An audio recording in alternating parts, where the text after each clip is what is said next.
সহিহ বুখারীর বর্ণনা, সালাসাতুন ফিল গার। বনী ইসরাইলের জামানায় তিনজন লোক সফরে বেরিয়েছে, বানোয়াট ঘটনা না, এটা বুখারীর ঘটনা।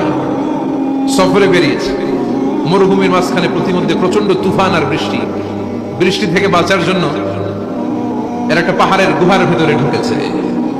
হঠাৎ থান্ডার, বজ্রপাত, বিজলি, মুষলধারে বৃষ্টি। বৃষ্টির পানিতে পিচ্ছিল হয়ে উপর থেকে বিশাল প্রকাণ্ড একটা পাথরের খণ্ড এসে গুহার মুখের মধ্যে আটকে গিয়েছে। যেই গুহার মুখ দিয়ে তারা ঢুকেছে, ওইখানে বিশাল একটা পাথর গড়িয়ে এসে উপর থেকে বলল, অন্ধকার, ভিতরে কোনো আলো নাই, কোনো জনমানব নাই, বাঁচানোর কেউ নাই, কিছু দেখা যায় না, ঘুটঘুটে অন্ধকার। বাইরে থেকে আলো আর অক্সিজেন যে আসবে ওই সুযোগটাও নাই। তিনজন বুঝে গেল আমাদের মৃত্যু এখানেই হবে, আমাদের কঙ্কাল গুলো শত শত বছর এখানে পড়ে থাকবে, কেউ উদ্ধারের জন্য আসবে না, ঠিক না? বাঁচানোর কেউ নাই, অক্সিজেন যতটুকু আছে কিছুক্ষণ পরে এটাও শেষ হয়ে যাবে।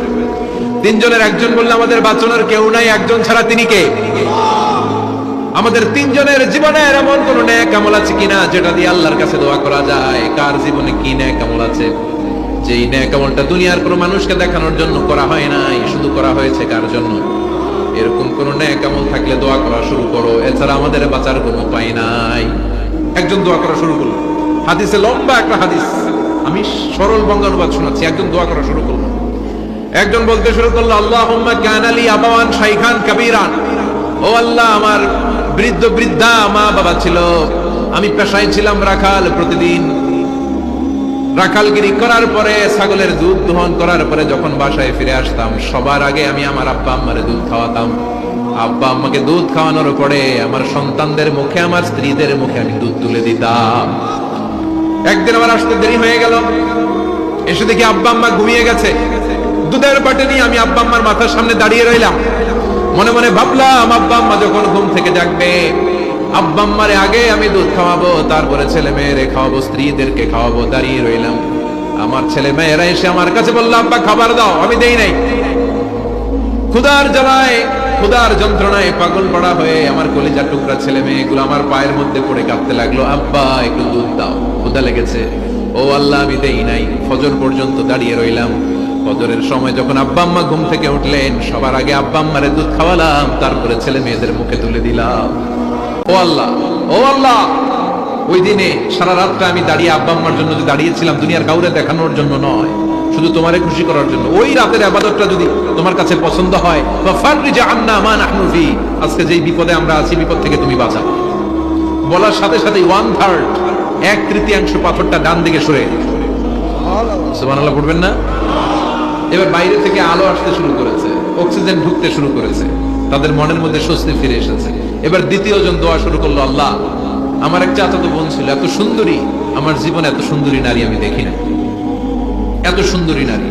ওয়া কুনতু উহিব্বুহু বিআশাদ্দি মা ইউহিব্বুর রিজাল আন নিসা, একজন পুরুষ একজন নারীকে যত ভালোবাসতে পারে, আমি ঠিক ততটা ভালোবাসতাম আমার এই সুন্দরী কাজিনকে, চাচাতো বোনকে। কিন্তু আমার মনের কথা আমার চাচাতো বোনরা আমি বুঝাতে পারি নাই। একদিন লজ্জা শরমের মাথা খেয়ে চাচাতো বোনরা আমি বললাম, করে আমি বড্ড ভালোবাসি, একান্তে আমি তোরে চাই। চাচাতো বোন বললো, এত এত স্বর্ণ মুদ্রা যেদিন জমাতে পারবা ওই দিন আমারে বাবা। এবার আমি স্বর্ণ মুদ্রা জমাতে লাগলাম, জমাতে জমাতে জমাতে জমাতে বছর শেষে স্বর্ণ মুদ্রার থলে নিয়ে চাচাতো বোনের হাতে দিলাম। চাচাতো বোন আমার অপকর্মে রাজি হয়ে গেল। গোপন একটা রুমের ভেতরে আমরা ঢুকলাম, দুইজনেই জামা কাপড় খুলে নেকেড হলাম, জিনা করব, পাপ কাজ করব। একেবারে ফাইনাল ডেস্টিনেশন আমরা চলে গেলাম।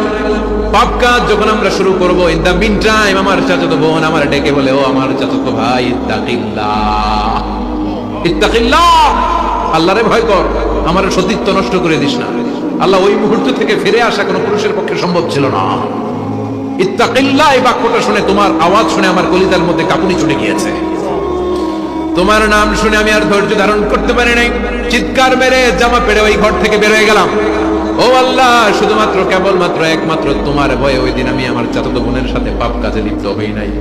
আল্লাহ রে, ওই দিনের আমলটা যদি তোমার দরবারে কবুল হয়ে থাকে, আজকের বিপদের দিনে তুমি আমাদের বাঁচাও।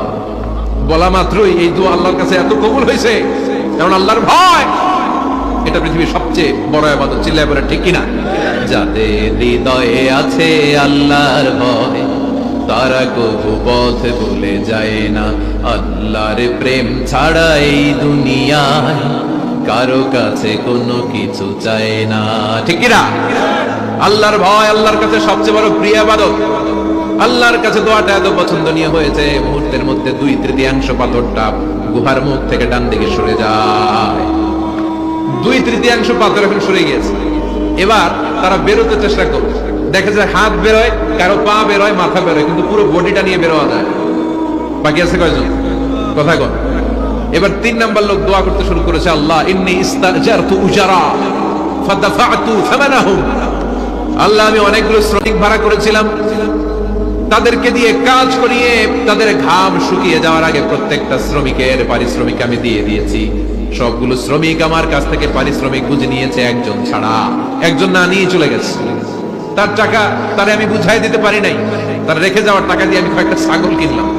ওই ছাগল পালতে পালতে বাচ্চা দিল, আরো বাচ্চা দিল, দিতে দিতে বিশাল ছাগলের ডেইরি ফার্ম বানালাম। 1 যুগ পরে ওই শ্রমিক এসে বলে, হে আমার মালিক, 12 বছর আগে তোমার কাছে কাজ করেছিলাম, টাকা কিন্তু নেই নাই, টাকা দাও।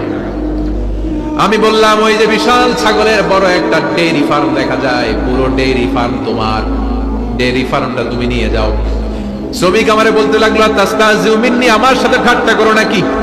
একদিনের পারিশ্রমিক দিয়ে ডেইরি ফার্ম হয় নাকি? যতটুকু টাকা তোমার কাছে আমি 12 বছর আগে পেতাম ততটুকু দিলেই চলবে।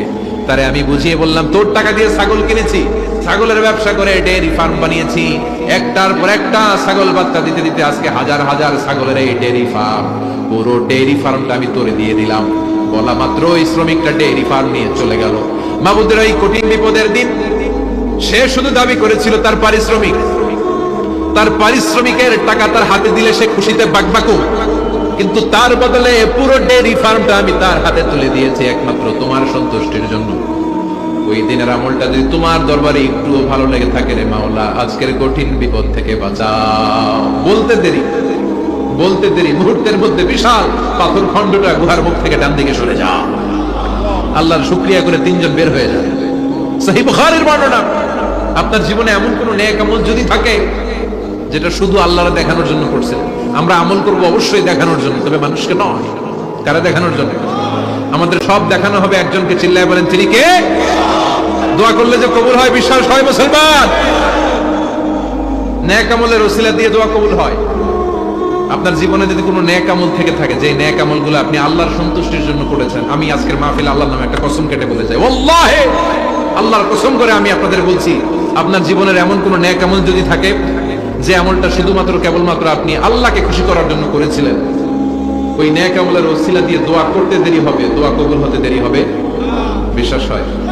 সন্দেহ লাগছে না? বিশ্বাস হয় সবার?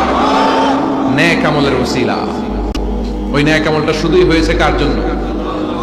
চোখের পানি ছাড়ছিলেন এক রাতে আল্লাহর ভয়ে, কাউরে দেখানোর জন্য না। ওই নেক আমল। রাত্রিবেলা হেঁটে যাচ্ছিলেন মসজিদের পাশ দিয়ে, দেখলেন দান বাক্স লেখা, কেউ নাই, কেউ নাই। কচকচে 500 টাকার নোট বের করে ঢুকাই দিয়েছিলেন। এটা হচ্ছে শুধু আল্লাহরে দেখানোর জন্য নেক আমল, ঠিক কিনা?